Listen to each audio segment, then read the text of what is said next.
Absolute value represents the distance that something is from 0. It is always positive. So the absolute value of -8 is 8, because -8 is 8 units away from 0. The absolute value of +8 is still +8, because +8 is 8 units away from 0. Distance has to be positive. That's why absolute value results in a positive number. If we have an absolute value equation, we can solve this by solving two related linear equations. So when it says something like the absolute value of x equals 6, they're saying what number is 6 units away from 0? So where on the number line are we 6 units away from 0? At 6 and -6. So x equals 6 and x equals -6. The absolute value of 3x plus 1 equals 5. Okay, so stuff. This stuff has to end up being 5 units away from 0. Where on the number line are we 5 units away from 0? At 5 and at -5. So you set up two equations. Stuff equals 5, stuff equals -5. Notice I didn't put absolute value bars around it anymore because I'm thinking about what that absolute value means. Stuff equals +5, stuff equals -5. Now let's solve both of these. The first one, we would subtract 1 on both sides to get 3x equals 4. Divide both sides by 3. X equals 4/3.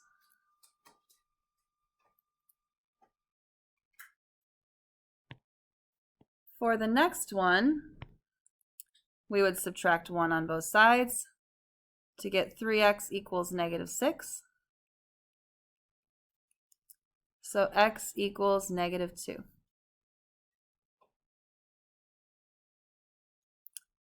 And both of those solutions are answers to the absolute value equation. Okay.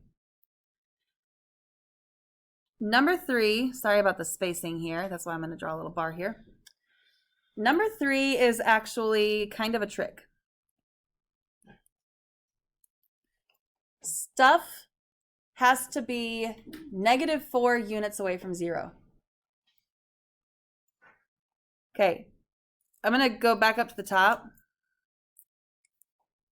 What's the same about this number and this number, besides the fact that they're both 8?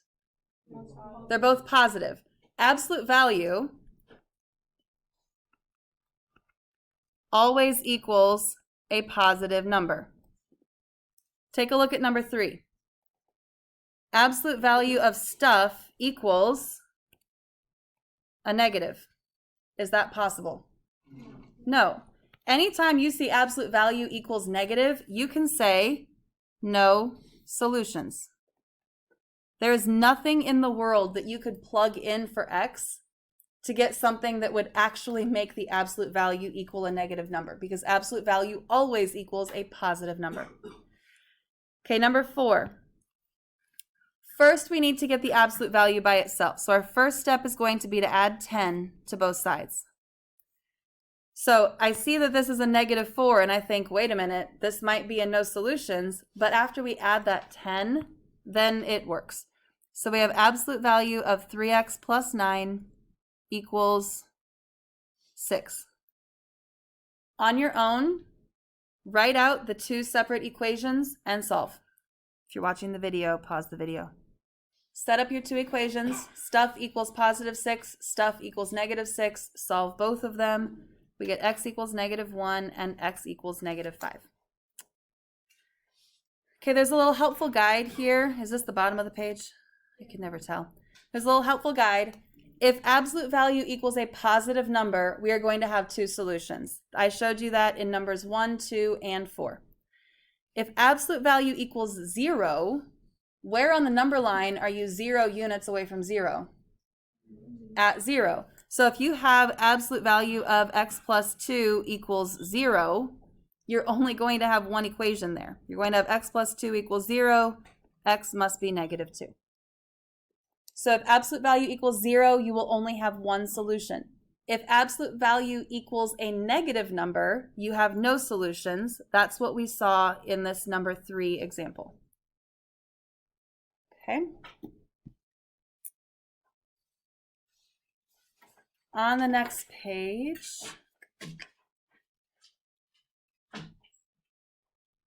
it's got instructions for how to solve when there's two absolute values, but I don't think we're going to do any of those. We're just going to do solving equations when there's an x on the other side or when there's more than one term on the other side. So when you have more than one term on the other side, you have to take the opposite of the entire right side. So absolute value of x equals 2x plus 3. Go away, thingy. Our first equation is x equals 2x plus 3. Our other equation is going to be x equals negative 2x minus 3. So one of the equations is exactly the same as the original without the absolute value bars. The other equation, you take the opposite of everything on the right side. So it's positive 2x plus 3. The next time it's negative 2x minus 3. Now we're going to solve both of these. So on this one, I would subtract 2x on both sides.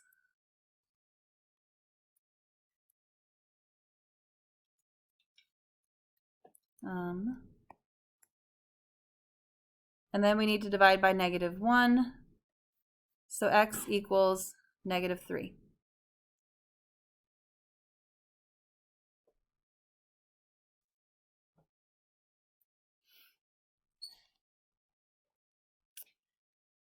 And for this one, I would add 2x on both sides.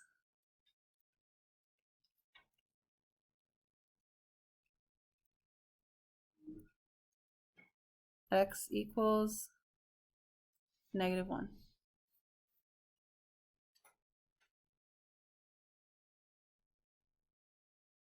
Okay. Look at the instructions on this. It says, check for extraneous solutions. Have you heard that term extraneous solutions before? Extraneous solutions. The first part of that word is extra. When we solve things using mathematically sound practices, sometimes we get a solution that if we plug it back into the original equation, it doesn't actually work. So we want to go back to the original equation. So back up here to the absolute value of x equals 2x plus 3. We want to see if these equations actually work. Now, why did I not care about this on the previous page? On the previous page, there weren't any x's on the right side. If you have x's on the right side, not in absolute value bars, you're going to need to check your solutions. So if I plug in, where's my gray? There we go. If I plug in negative 3, we'd have absolute value of negative 3 equals 2 times negative 3 plus 3. What is the absolute value of negative 3? 3. 2 times negative 3 is negative 6. Negative 6 plus 3 is negative 3. Is that a true statement? Does 3 equal negative 3? That means that that is an extraneous solution. It doesn't actually work. Now we'll try the other one, because sometimes one of them works, sometimes both of them work, sometimes neither works. So let's try this one. Absolute value of negative 1 equals 2 times negative 1 plus 3. So I've got 1 equals negative 2 plus 3 is 1.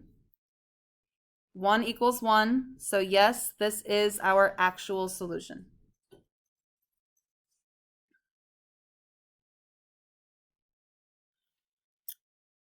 Okay, number 6, I'm going to help you set up the two equations, and then I want you to solve them on your own, and then we'll check them together. So what are the two equations going to be? The first one is 2x minus 4 equals x. Anyone want to take a guess what the other one is?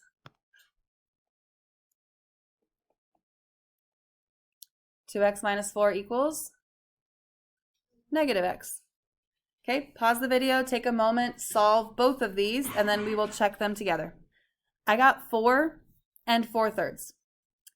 And really what you're checking here is the absolute value of something going to equal a positive, or is the absolute value going to equal a negative? Because that will tell you what's the extraneous solution. So if I plug 4 in here, 2 times 4 is 8. 8 minus 4 is 4. So I'd have the absolute value of 4 equals 4. That's good. You can use your calculator to help you with this, or use mental math. This next one, 2 times 4/3. I honestly don't know what that is off the top of my head, so I would probably grab my calculator. So 2 times 4/3 minus 4, excuse me, is negative 1.3 repeated. It's negative 4/3. The absolute value of that is going to be positive, so we're going to end up having the absolute value of negative 1.3 repeated equals 4/3, which is 1.3 repeated. That is true, so that one also works. This is a case where both solutions do work. Okay, number 7. What do you think we need to do first in number 7? Before we do anything with the absolute value, subtract 8. We need to get that 8 by it, or that absolute value by itself. So you've got absolute value of x plus 6 equals, remind me later, equals 3x minus 4. Okay, the two equations that we need to write. The first one is x plus 6 equals 3x minus 4. Change nothing on the first equation, except you don't write the absolute value bars. On the second equation, x plus 6 equals, anyone want to be brave and take a guess? Perfect, negative 3x plus 4. So now, pause the video on your own. I want you to solve both of those and see if you can check both of those. You're checking them back in the original equation before you did anything to it. So when we check, we're going back to the original problem. 5 plus 6 is 11. The absolute value of 11 is 11. 11 plus 8 is 19. So on the left side, we have 19. On the right side, 3 times 5 plus 4 is 19. So that one is a solution. For x equals negative 1/2, if you want to use negative 0.5, that's totally fine. Negative 0.5 plus 6 is 5.5. The absolute value of 5.5 is 5.5. And 5.5 plus 8 is 13.5. On the right side, 3 times negative 0.5 plus 4 gives us 2.5. Does 2.5 equal 13.5? No.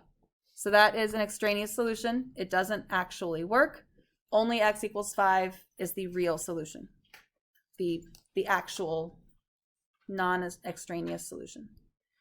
Your assignment is in EdSite. It's A1.7.